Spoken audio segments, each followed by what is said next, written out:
Has everyone been to the coffee machine this morning? No. No. I'm trying to cut down on the coffee.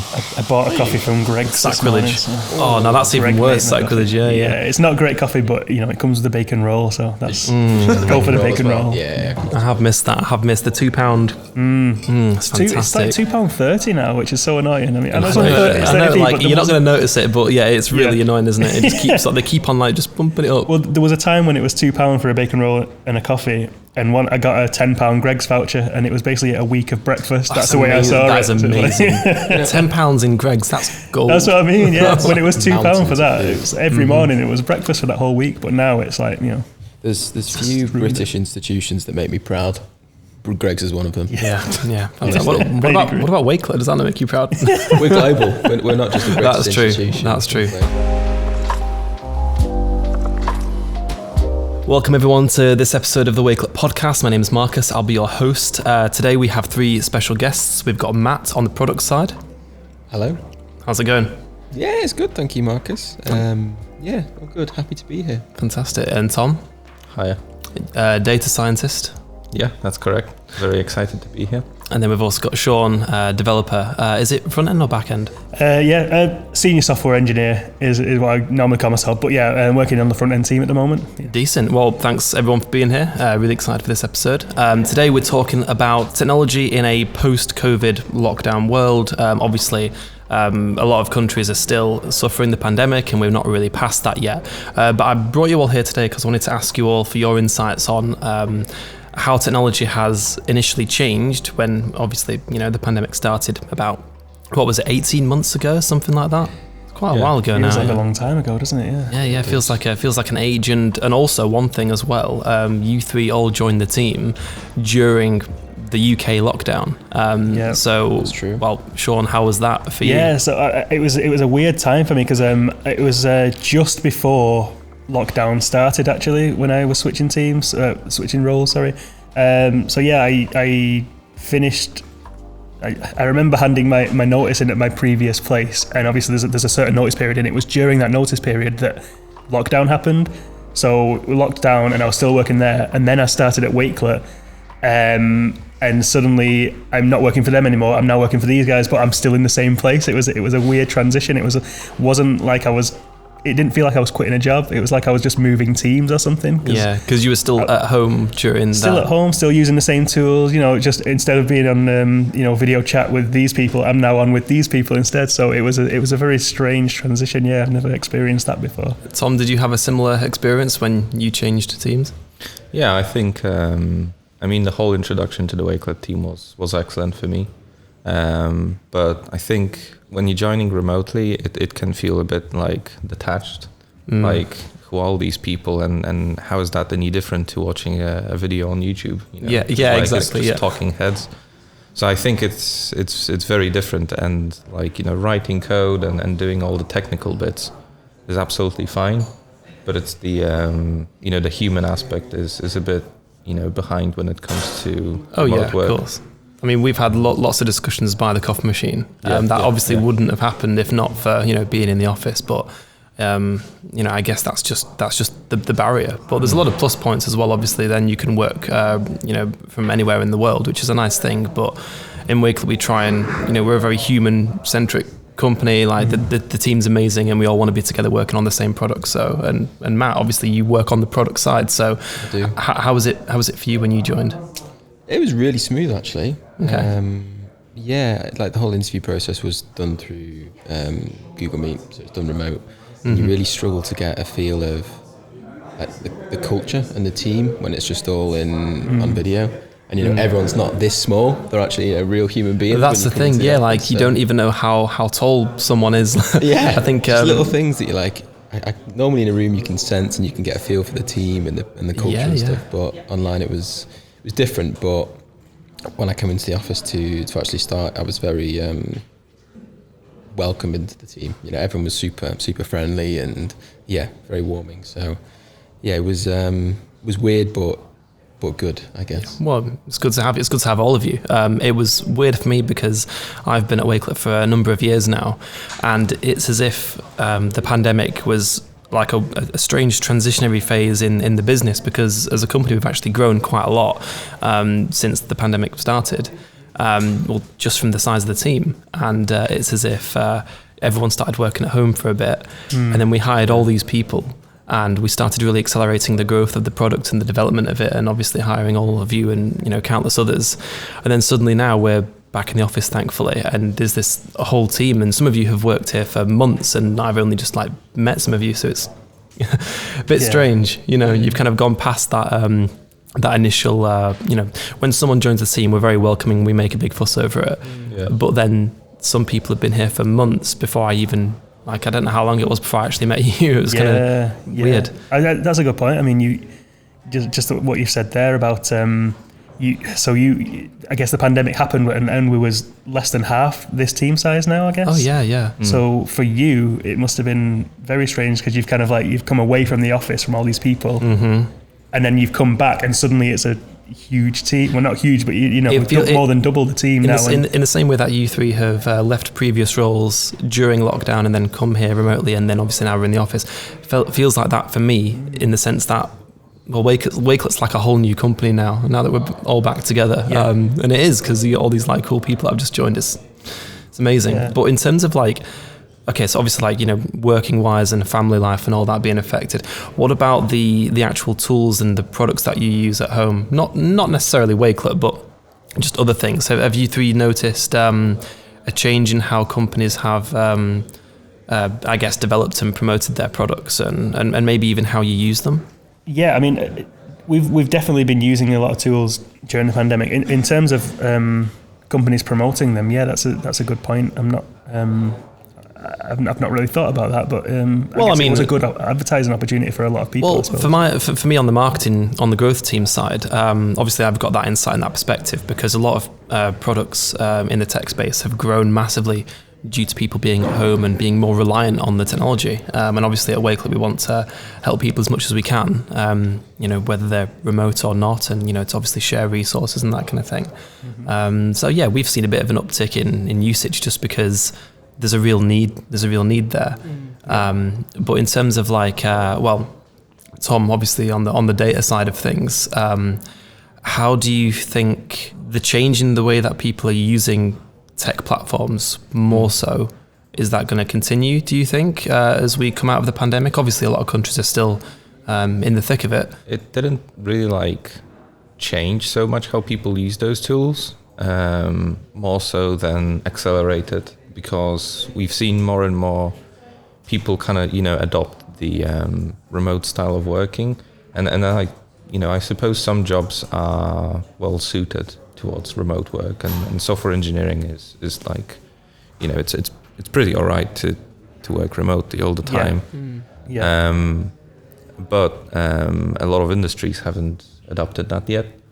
So I think if anything, the pandemic has accelerated that adoption, and somehow forced us to think about, okay, it's because the pattern that you might have seen before is maybe work a day a week, maybe 2 days a week from home, and that's where you've got your focus time.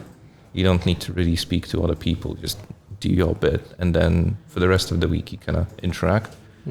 But I think the pandemic basically forced us to think about, how do you work full-time remote, and what kind of tools do I actually need, and just realize that most of them are rubbish, to be honest. Yeah, there's definitely a bit of excitement at the start of the pandemic. It's look at all these amazing, cool new tools that I can use now that I've got. I need to collaborate with my peers, or I need to do some research remotely. And then there's certainly a fatigue almost after time, because the good ones stick around and rise to the top, and the rest, if they're not helping people to improve their lives in some way, shape or form, then people quickly forget about them. A lot of improvements to products like that have been, they were probably going to come eventually anyway, but because of the pandemic, it's really accelerated that, like you say. Yeah. And I suppose a lot of companies as well that were on the fence about using these tools have actually taken the plunge because they've had to as well. Definitely. I think a lot of the best tools, at least what I find, is the tools that try to simulate what you would be doing in real life already. So for example, you're in an office and you're with your peers, and you want to discuss something, brainstorm something, you might drag a whiteboard over and start drawing on it together, and this could go here and that could go there. At home it's a bit more difficult over something like Google Meet or Zoom or something. So there's now tools out there that I didn't even know existed, to be honest, but I mean Google have one, there's plenty of others, but the one that we use a lot is called Jamboard, and it is essentially a collaborative whiteboard, and anyone and everyone can draw at the same time, and it's good, it's a lot of fun. You can upload pictures to it and images, and there's a lot more as well. I mean, we do retros, so we try to do retros every couple of weeks, decide kind of like what's gone well, what's not gone so well, and it kind of, again, it simulates a board. The tool that we've been using, it's called Metro Retro. There's lots of others, but that's our favourite. And it's just you can put things like post-it notes up and say, this went well, that didn't go so well, and it essentially simulates a real life wall, which is how we do it in real life as well. So it's got those home comforts. I think those are my favourite kind of tools, at least during this pandemic, during working from home. On the Google Meet, I actually really like Teams to do group calls, because they launched this, to Sean's point on, you want to try and recreate being in person. They launched this, was a bit cheesy at first, but it's called Together Mode. Okay, and nice. Instead of presenting you as little squares on the screen, it basically puts you in almost like an auditorium. Oh, I think I've seen this. If we were all on a call, and I'd see the three of you sat next to each other virtually, and it just creates that feel of being together, even though you're not together. And they also had a really cool feature where you can broadcast. So if we had 100 people from Wakelet on a call, it might kill the bandwidth, and it might be 99 people who are could be unmuted, and it could have a lot of background noise. They have this broadcast mode where you have a couple of speakers and everyone else is just in a viewer mode. Okay. And it helps really mass events to keep them stay performant and stuff. I really like those. Yeah. Well, that's the thing, a lot of big events obviously can't go forward, and you mentioned bandwidth. A lot of people might not be aware that obviously there's a limit as to how much data you can send through a channel, internet, Ethernet cables and all that kind of thing. Yeah. So that's a big thing. I reckon a lot of data companies and internet companies have really had to uptick their advancements in their developments with their infrastructure. Yeah. And also it's obviously it's not a good thing we've had the pandemic, but I guess it's good that it came at a time when a lot of that infrastructure for internet connectivity was in place for a lot of the world. Will this sort of thing continue? Could a pandemic happen again? And are we going to be more ready for it in the future? Yeah, it's a good question. It is. Yeah. I think I don't know if there's a split between the Western world and the Eastern world. I think some parts of the Eastern world have had similar challenges in the past. And I don't know, I think wearing a face mask in certain parts of Asia might have been more the norm than maybe in some of the Western world. But I certainly think from a technology perspective and probably a behavioural perspective now, I think people are used to being told now to wear face masks, take care of your personal hygiene, which I don't think is a bad thing, by the way. I think we should be doing that anyway. If you go to the gym and people washing down all their equipment, we should be doing that anyway. Come on, guys, you smell. I think at the very least it's just being conscious about the germs that you're inhaling and giving off, and like I said, just cleaning things down. I think it's just being more conscious of it. That's a positive from all this. I think one thing that I really like of good products, to your point around bandwidth and preparing for people being dispersed and working remotely and whatnot, they build their products in a way which caters for those needs specifically. I think there was a product called YouTube Lite. YouTube Lite? Yeah, I think that they launched basically a version of YouTube which is built specifically for lower bandwidth countries, and they might not have had the device hardware to support 4G or 5G or even fast internet, and just the way they load videos and content and allow things to be downloaded for offline mode when you maybe have connectivity, and maybe when you lose connectivity you can continue to watch it. So rather than if you've got a patchy signal and it keeps cutting out, at least you've got it saved there. Okay, that's really good. The products for me, they're the ones that will provide great experience to users, because they're built in a way that they test them with their users in the wild, and you wouldn't know that until you actually go out there and test it, I guess.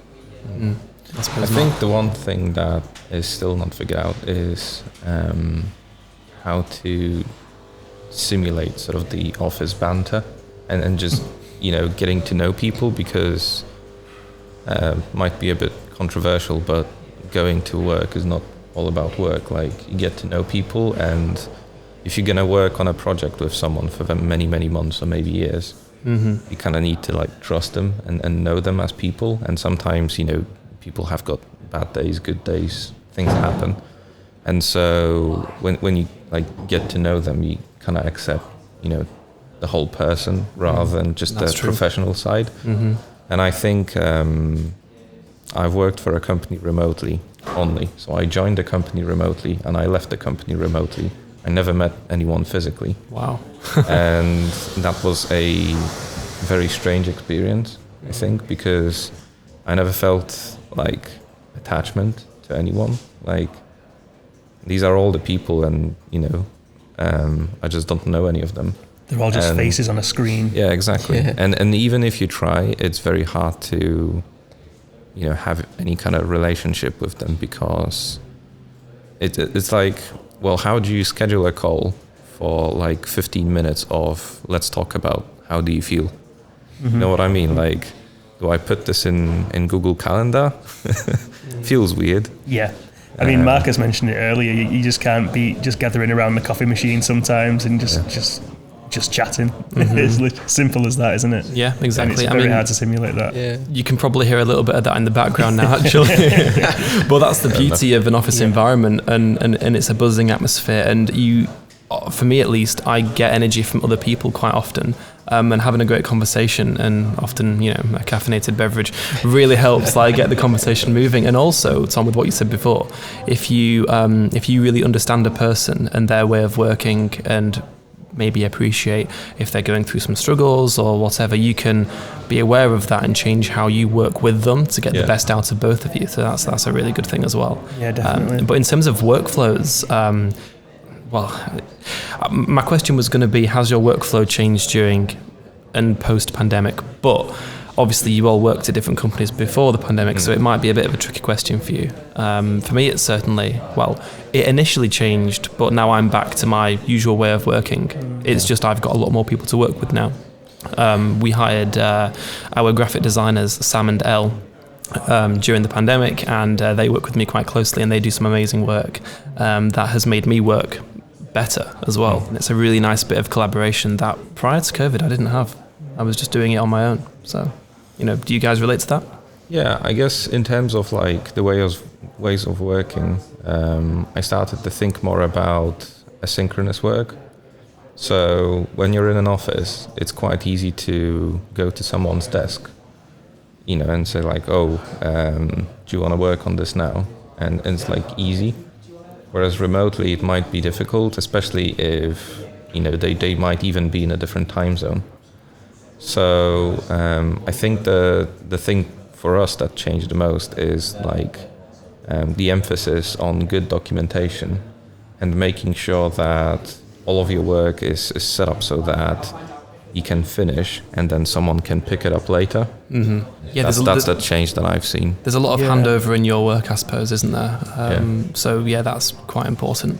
So for me, I mean, when you're in an office environment, I don't know whether it's just a thing in British culture or not, or global, but there's a thing, at least with people, where they don't like to ask for help. You feel like you're burdening someone. And when you're in an office, I feel that, 100%. Yeah, when you're in an office, it's quite easy to see if someone's like having a hard time, or maybe it's their body language or the way that they keep sighing or something, and you can go over and say, oh, is everything okay? Can I help you in any way? And it gives them a chance to say, oh, well, actually, yeah, but at home, I feel a lot of people will just keep that to themselves. You don't notice these things. So I think one thing for me that stands out is the importance of checking in with people. Yeah. Even just sending a message on Slack, hey, is everything okay? How are you getting on with your work? Are you happy? Yeah. Anything that I can do? And how are you, and how are things at home? Obviously, it's a stressful time, Of course, yeah. So even just having having one-to-ones, having little conversations, do you want to jump on a call? So we'd have them scheduled once a week, and that's continued on, actually. I still have them with the team. That's really good. Just little half an hour coffee chats. And we did that. It's a chance to just vent sometimes and say, I've had a really hard time with this thing, even if it's not work related, but I think that's really important. It's good, because then you can find solutions, and if you don't know the answer, you got to solve it. I think that's a really beautiful thing. Exactly. Nice. That's Whereas the thing that stands out for me. For me, when we started working remotely, there was a genuine sense of, I'm burdening someone with this. I don't want to, because to send a message on Slack or Teams or whatever, and to schedule a call, that feels like almost like a barrier, where it's a lot easier to just, turn around and say, how are you doing? Have you, like you say, you can see people's body language, you can see that they need help with something. Whereas to actually message them and take them out of they could be in like a flow, they could be in the zone, you don't know, because they're 20 miles away or whatever, you don't actually know how they're doing. So I did often feel that, I've got a problem, I need to solve it, I'm just going to figure it out. And potentially I was, that was the slow option. If I'd have just asked someone, maybe it would have been better. But then again, my role is very different to everyone else's. So, I don't really have I didn't have a team at the time, but like I say, now I've got someone else to help. And for those of you watching on YouTube, Elle's actually doing the filming for this one. So cheers, Elle. But yeah, in terms of, I guess your home lives then, have those changed? And are they going to go back to normal, or is there a new normal? How do you feel about that? Yeah, I just moved, actually. Oh, nice. I used to live in Manchester. Me and Tom used to cycle home, had a couple of nice talks on the way back. That's lovely. Very therapeutic. You see, that wouldn't happen if it was all remote, you see. Exactly. Those conversations. The little water cooler moments there, you really appreciate them. But, I appreciate the outdoors a lot more now.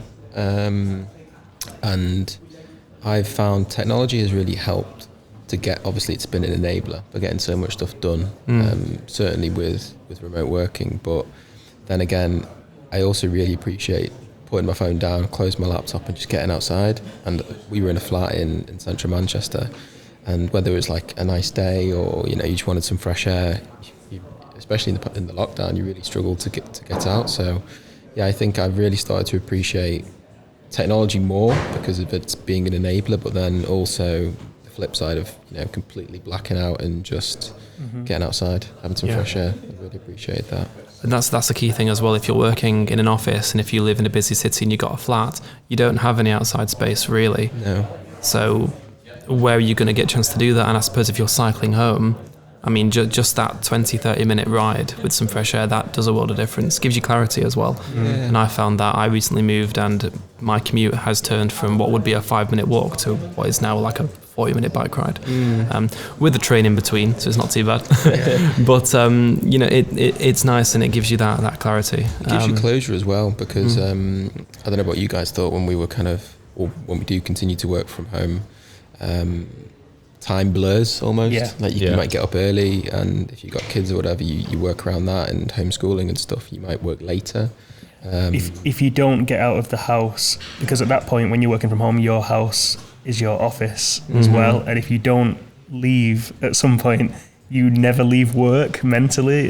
That's what it feels like sometimes for me anyway. Definitely. You need separation, whether it's saying I'm done with work for today, or whether it's I'm going for a quick 10-minute walk to mimic a commute or whatever it might be, But think about this as well. A lot of people, especially if you're living in a busy city like London, where it's very expensive and the rent and all that kind of stuff, often people have to live in a shared flat where their bedroom is their room. That is their flat. So you've got your laptop on your desk and you're working there all day, and then you literally just turn around and go to bed and that's not good for your head either. You need a physical separation. Your brain recognizes when it's in your bedroom, and that is where you sleep. And then you start to feel tired.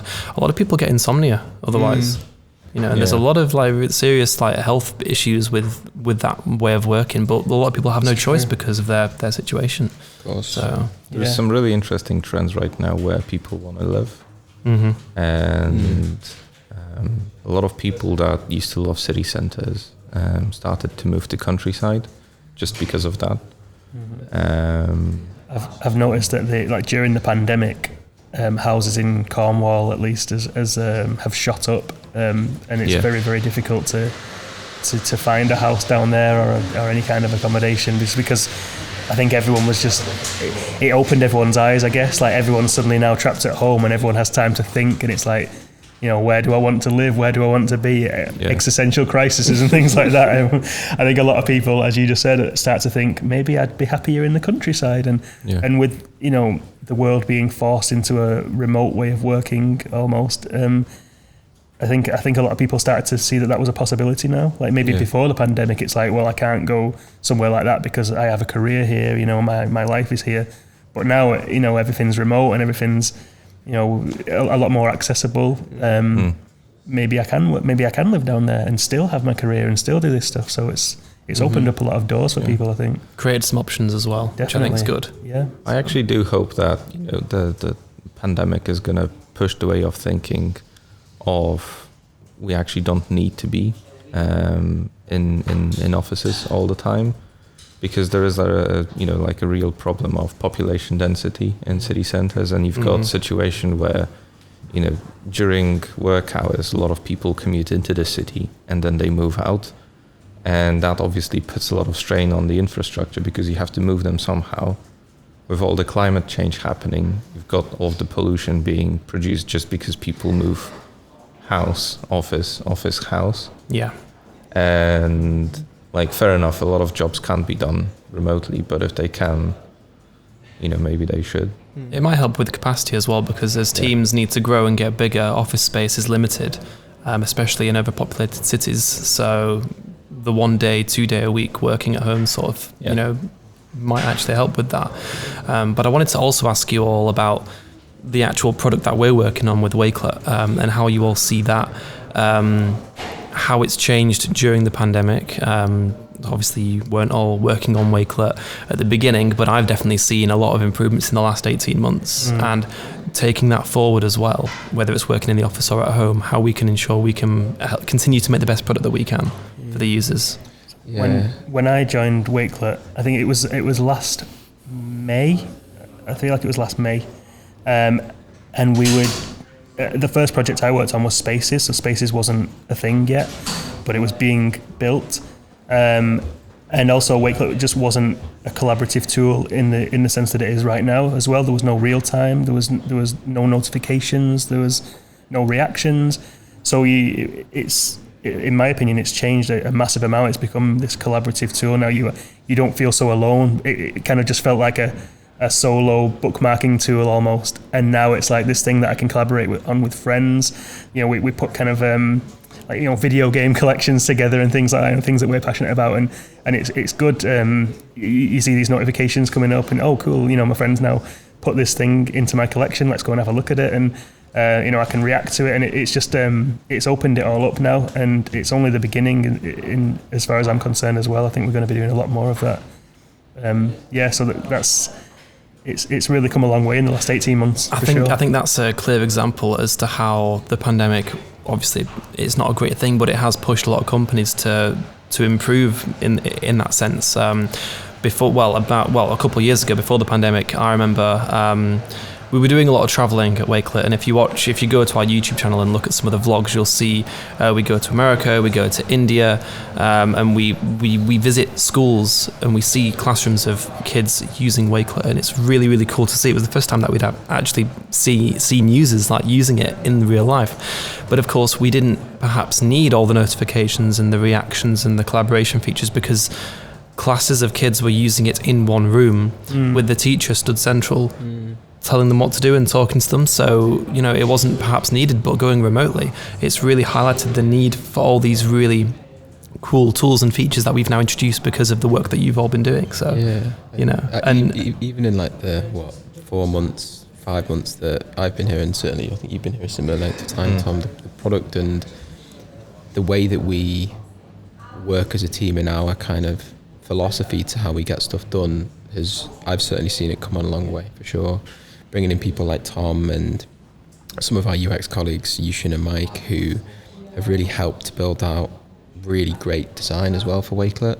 At the core of all that is insights and data, I guess, and a lot of that we get from speaking to our users. And like you said, Marcus, around until you actually see them using Wakelet in a classroom or using it remotely, you don't really know the challenges that people face.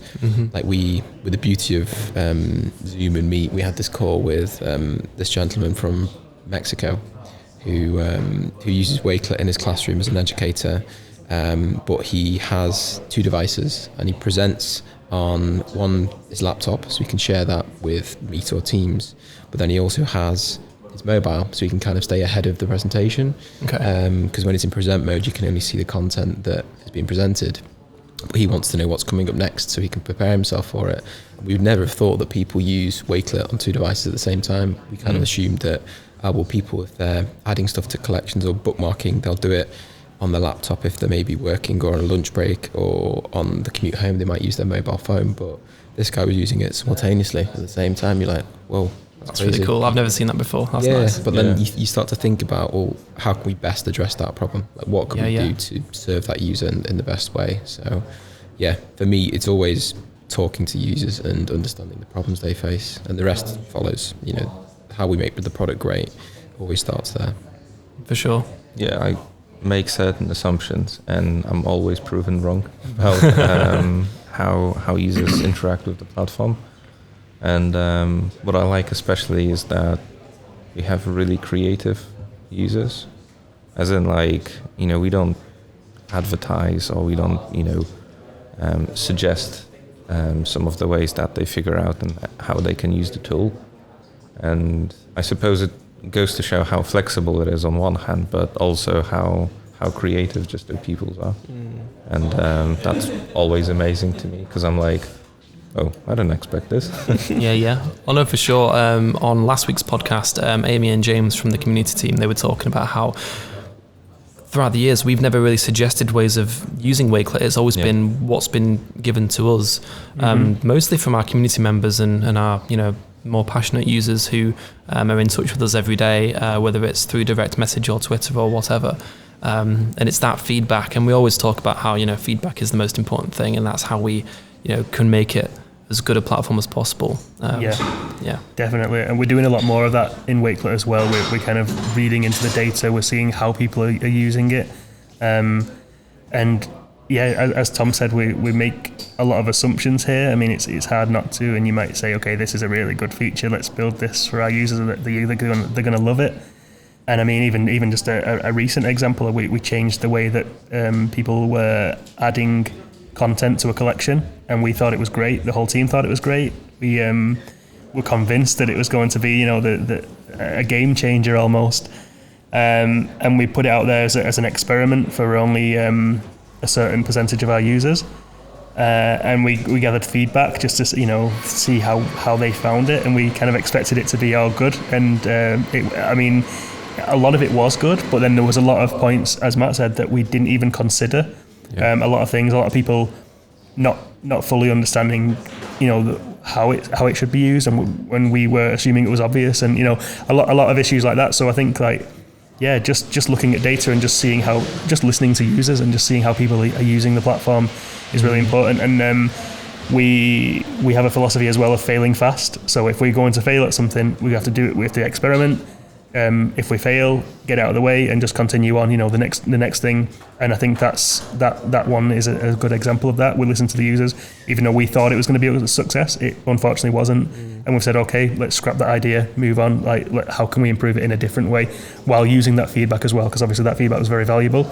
Nice. And now we're putting it into the next big thing, which I'm probably not allowed to talk about. I don't know. That's absolutely fine. Well, my next question was going to be the future of Wakelet, probably in the next 6 to 12 months, and, you know, where you guys see that. But I guess if you can't talk about it, that's I don't know. Well, I think we can talk, maybe not into the details of it, because the details of what we do might change. But for me, it's around creating a curation, collaboration, and a consume platform, which people can easily take content from around the web or on Wakelet, store it in a really simple, organised manner, share it with their friends and family or colleagues and students if they want to.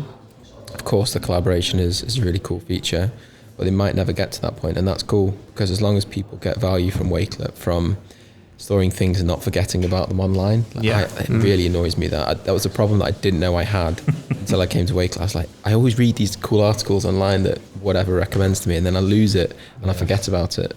I can always now bookmark it and save it into Wakelet, so I'll never forget about it. One problem that I've got, and I've always thought about this, is sometimes I'll see an article or a video or whatever it might be, and then like a few days later it'll come up in conversation and I'll wish that I was able to like find it again just to show the person that I'm talking to. But the thing is, in the moment, I don't consider that piece of content as being worthy of saving, just because I don't know what I'm going to be talking about to who in 3 days' time.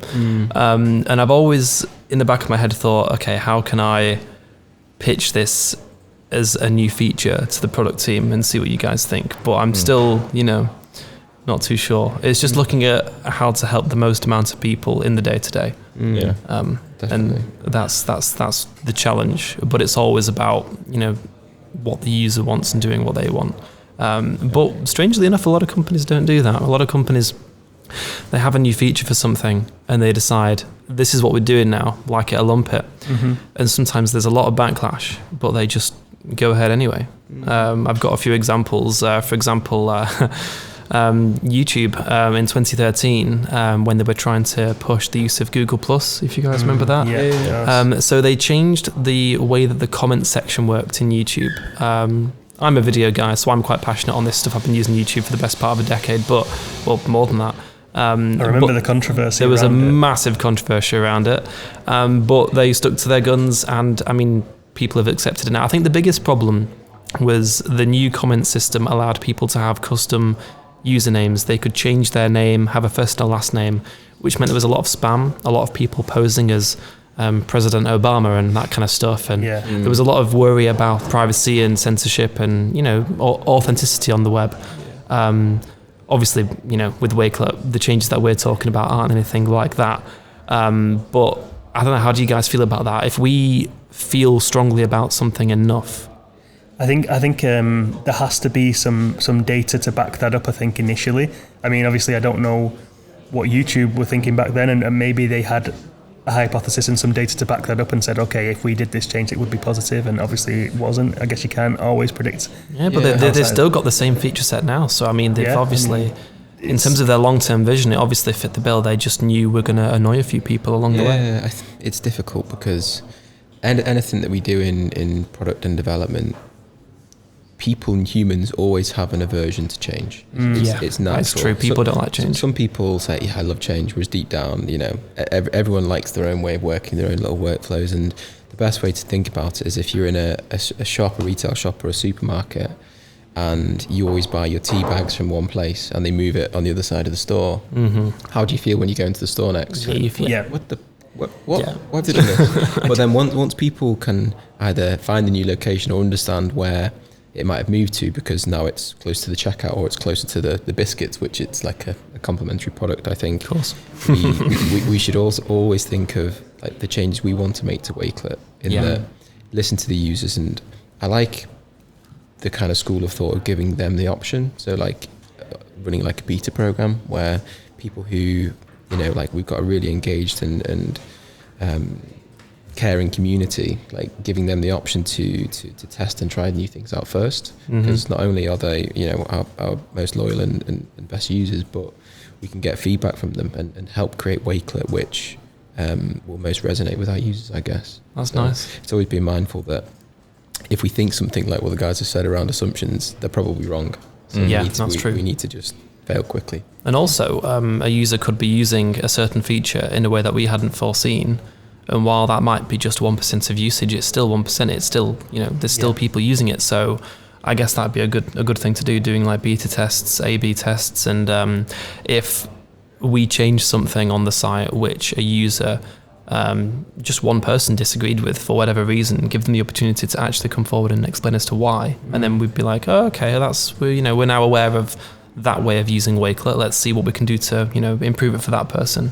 Do you agree? Yeah, no, like, that's the beauty of Wakelet, of its extensibility. It can be used in so many different ways, and I think leading with a few examples of how we think it can be used, but not being precious to that, and being open to see how other weird and wonderful ways that our users can use the platform. So yeah.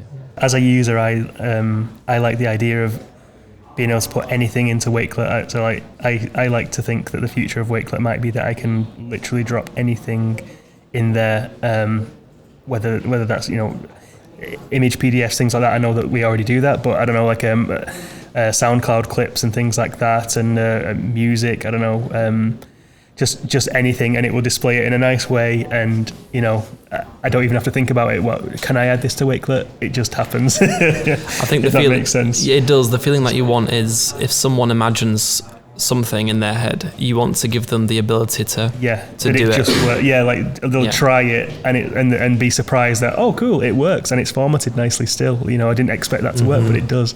With creative work, so from sort of what I do, often you have a vision for something, a piece of work, or whether it's a painting or a video or even a Wakelet collection.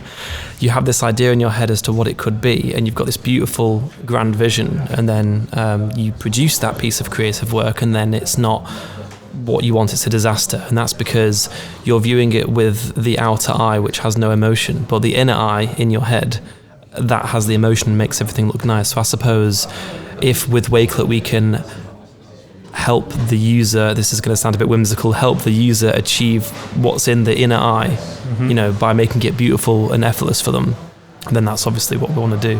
Because a lot of the benefit of Wakelet is it's all in one place, it's everything, it's simple to use, quickly drop things in, but also it just looks nice without much effort from the user.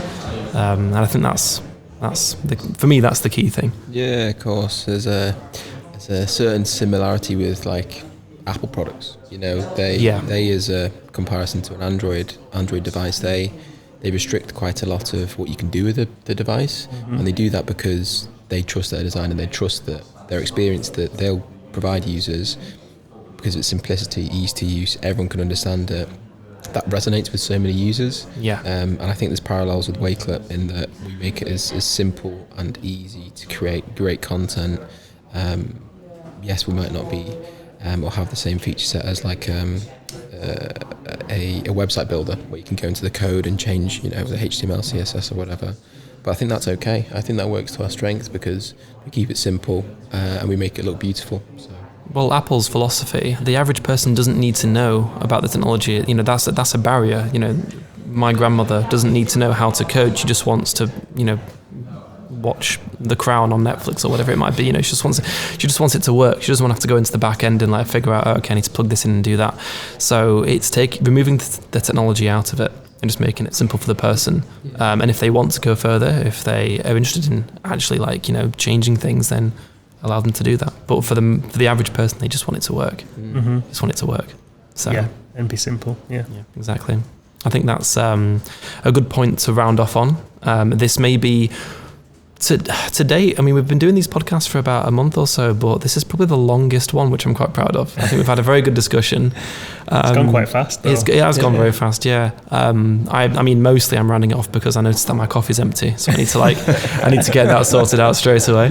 But Sean, Tom, Matt, thank you very much for joining me this week.